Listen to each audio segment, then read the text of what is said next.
مقامات تفتیشاتی روس گفتند که ضربه لگد یکی از دو برادران بازداشت شده تاجیک در داخل متروی مسکو به حیات و سلامتی دو کارمند میلیسا ضرر جدی نرسانیده است. زن و زنی برادران از تاجیکستان سعید اکرمی 21 ساله و عمری 18 ساله با افسران پلیس مسکو در ایستگاه متروی تولوسکا که 17 فوریه به وقوع پیوسته بود سر و صدای زیاد به بار آورده بود.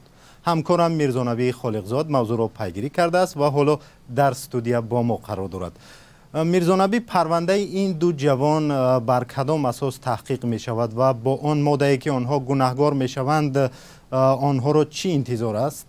بله مومین، پرونده این دو جوان بر اساس قسم یک ماده 318 کودکس جنایتی روسیه تحقیق می شود. این بند قانون استفاده زور در نسبت به نماینده حکومت نام دارد. در اول پرونده با قسم دوی این ماده باز شده بود که ضرر جدی رسانیدن به کارمندان میلیسا گفته می شد. یک منبع آگاه از تفتیشات به رادیو آزادی گفت که پس از دسترس شدن خلاصه تشخیص معلوم شد که کارمندان میلیسا ضرر جدی ندیدند و بند این ماده هم تغییر یافت و در نسبت به قسم دو جزای سبکتر جریمه یا از 6 ماه تا 5 سال زندان را پیش بینی میکنند.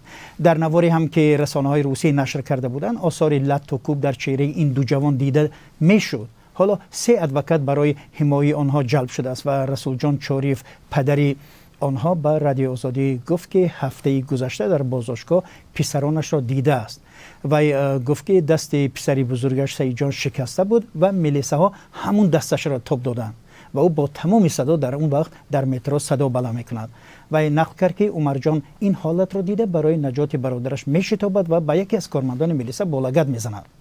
رسول جان چاریف گفت که دادگاه باید این حالت را نیز بیند که در ابتدا بی سبب پلیس پسری معیوبش را خوابانده اذیت داده است و پدرش گفت که تفتیشات حالا دوام دارد و ماه اپریل مرافعه دادگاه آغاز خواهد یافت. میرزانبی، مقامات تاجیک در این باره چی گفتند و واکنش ها به بازداشت این دو جوان در جامعه تاجیکستان چگونه بود؟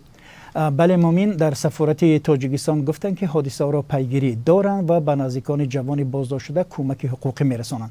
پدر این دو جوان گفت که از 3 ادوکاتی که پسرانش را حمایت میکنند یکی را سفارت تاجیکستان داده است. این حادثه در شبکه‌های اجتماعی واکنش کاربران را به بار آورد. اکثرا میلیسای روس را محکوم کردند که به یک شیوه نادرست به مهاجران برخورد میکنند. البته برخی هم گفتند که نباید مهاجر با چنین شیوه به میلیسا حمله میکرد. گذشته از این دغلی و بدرفتاری میلیسای روس و مهاجران تاجیک بارها رسانه‌ای شده است. نوارهای زیادی هم ارسال شده است که نشان میدهد کارمندان پلیس روسیه با یک دغلی مهاجران را بازداشت و حتی آزار میدهند. تشکر برای صحبت.